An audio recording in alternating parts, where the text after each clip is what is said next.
Hi again everyone, welcome back again di Altcoins Update. So today teman-teman kita akan review dua altcoin sekaligus, yaitu Worldcoin dan Cardano. Cardano ini karena memang requestnya udah lama, sebenarnya dari live streaming juga udah diminta untuk di-review. Jadi saya akan coba untuk update melalui video ini, sekaligus respecting the first comment ya dari viewers kita. So pertama saya pengen thank you buat teman-teman yang ikut serta di dalam komen di previous video.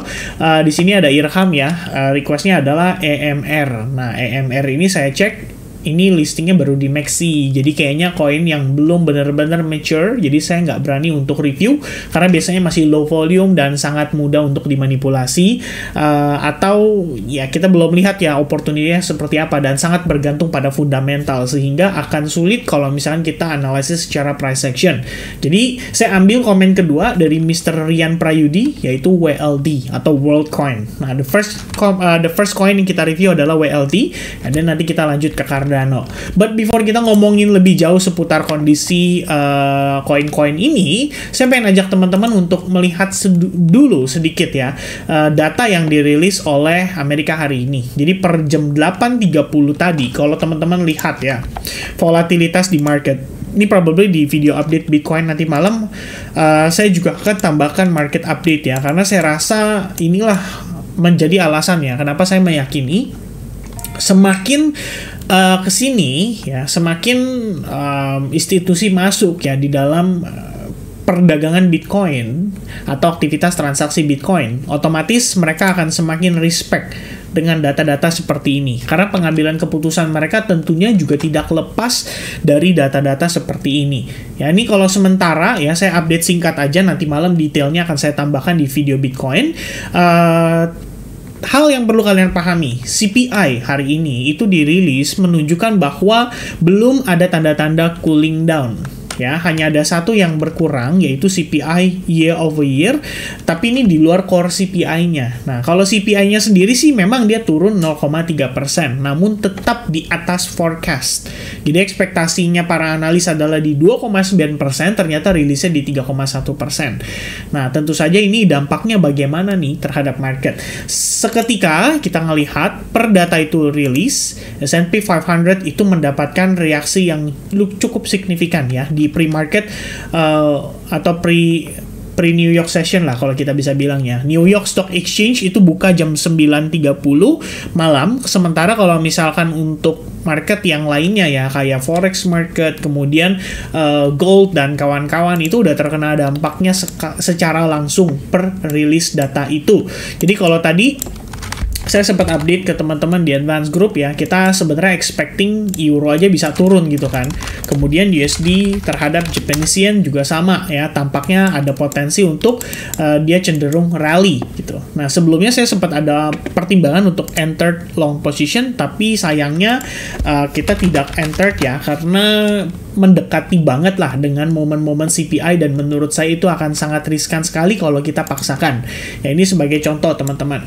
Nah, kedepannya yang akan terjadi pada market crypto saya rasa juga demikian ya, akan sangat-sangat bergantung dengan data-data yang dirilis terutama di Amerika, mengikuti kondisi yang kecenderungan itu bisa dibilang marketnya dikuasai atau didominasi oleh institusi ketika memasuki sesi tertentu, dan itu adalah sesi New York, di mana volume terbesar market kripto saat ini kan masih di dalam sesi New York atau di Amerika.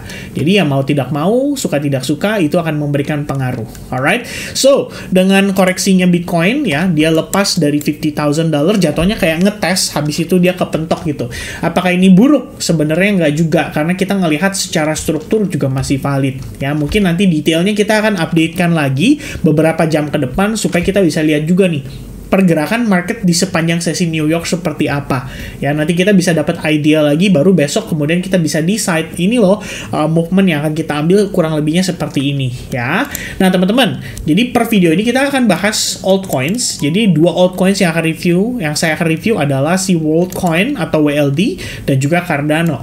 Worldcoin sejauh ini menjadi salah satu koin bisa dibilang dengan market cap terbesar ya di sektor identity, dan Worldcoin bisa dibilang secara prospek sebenarnya terlihat cukup menarik. Kalau kita gunakan chart yang spot ya, ini sebenarnya technically WorldCoin itu saya anggap hanyalah menjadi bagian dari koreksi atau retracement saja.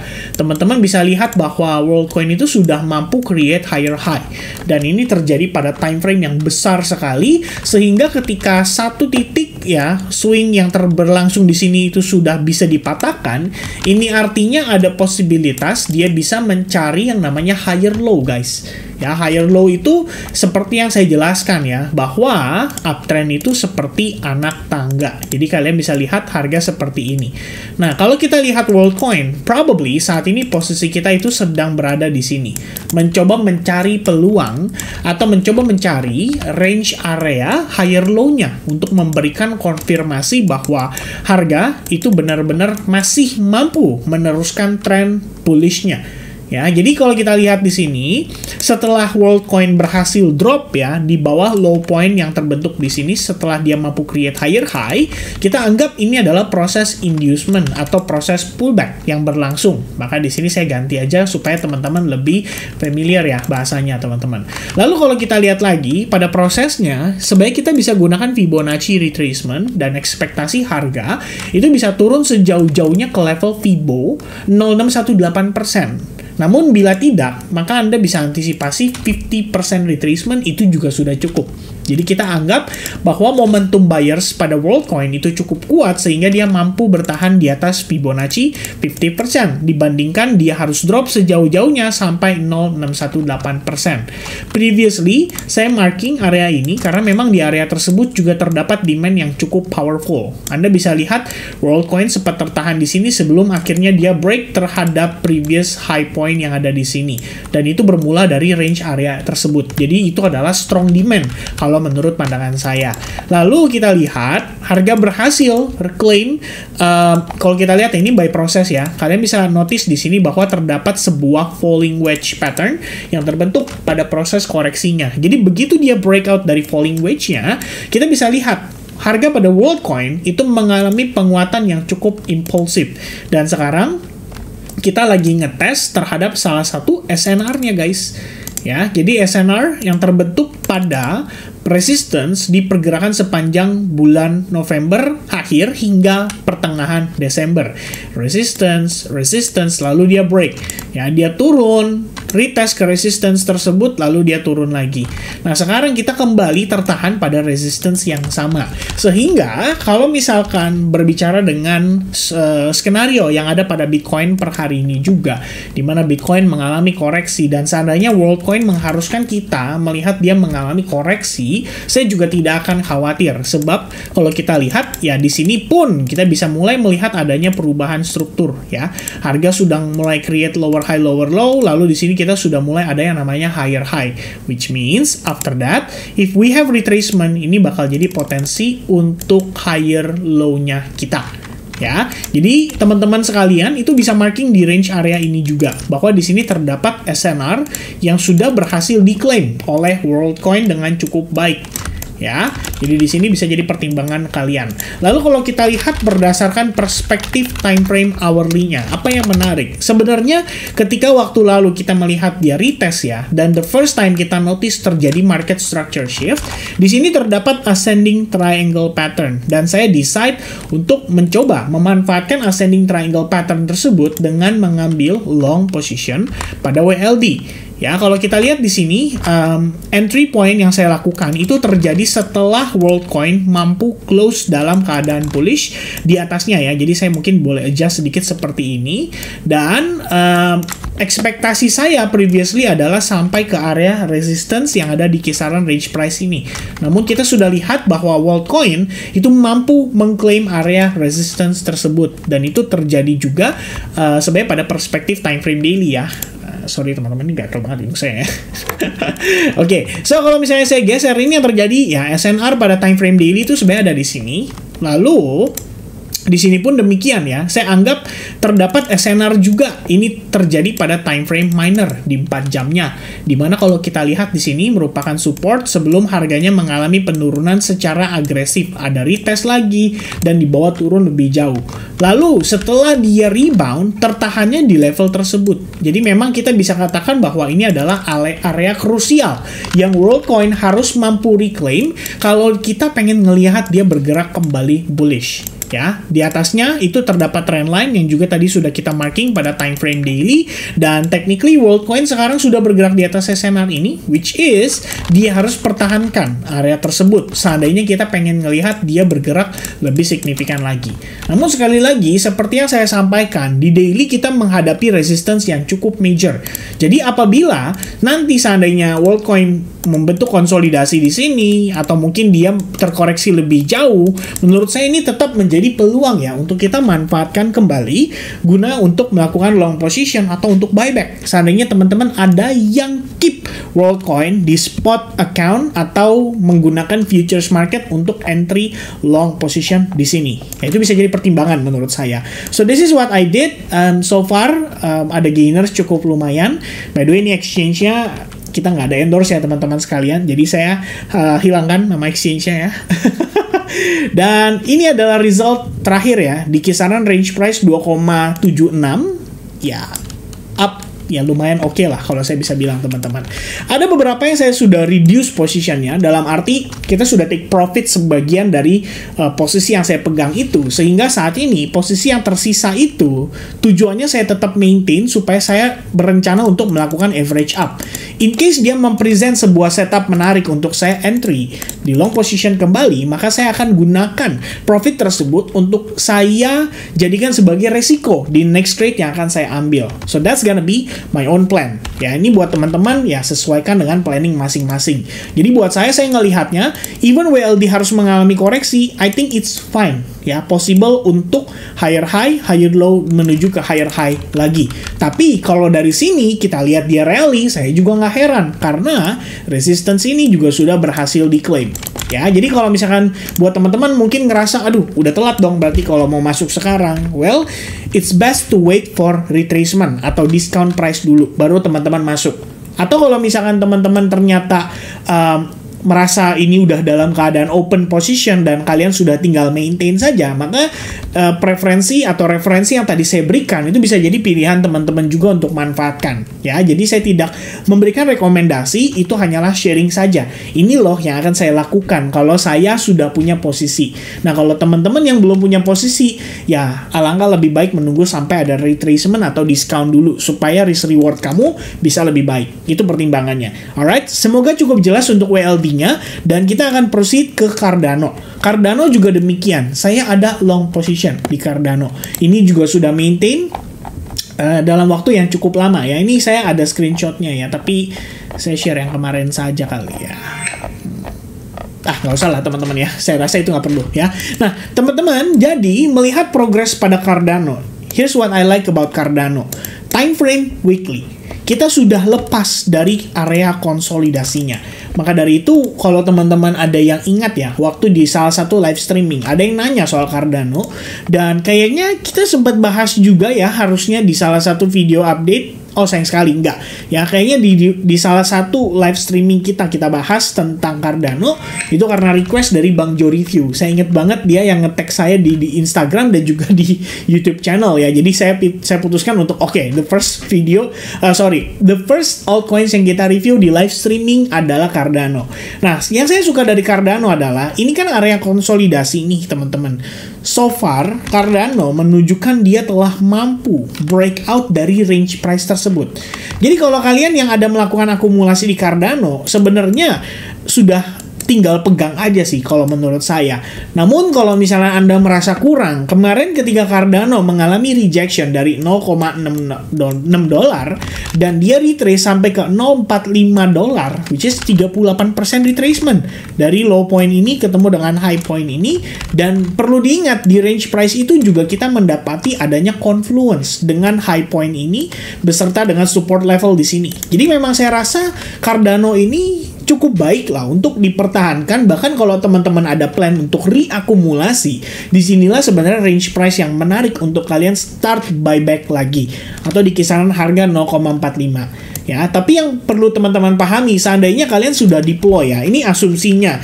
Let's say kalian sudah deploy senilai $10.000 ya kan, pada saat dia sedang dalam fase akumulasinya. Ketika Anda lihat harga seperti ini, jangan beli 10.000 lagi, tapi Anda bisa size down. Let's say Anda hanya beli $1.000 ya. Jadi istilahnya kalau kita totalkan, ini aset Anda di dalam Cardano itu ada 11.000. Namun, 10.000 Anda melakukan akumulasi di range price murah, maka ketika Anda beli 1.000, range price ini akan ketemu di tengah, let's say seperti ini. Gitu, ya. Jadi, total average cost teman-teman itu akan ada di range ini, di mana Anda melakukan pembelian lagi senilai $1.000 di atas, atau sekitar 10%-nya.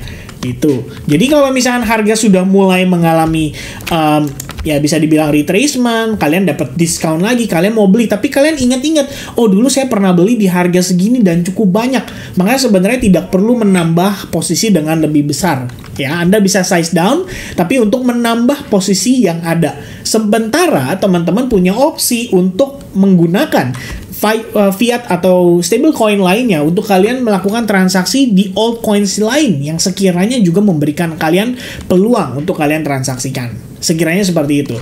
Nah, jadi dengan Cardano sudah bertahan di atas support level yang krusial, saya ngelihatnya di time frame daily, begitu dia berhasil breakout dari trendline ini saya anggap sebagai opportunity yang menarik untuk kita manfaatkan di Cardano. Jadi saya lihatnya dia sudah breakout terhadap trendline, oke, that's a good indication bahwa Cardano berarti sudah menginvalidasi proses retracement yang ada di sini. Itu pertama, teman-teman.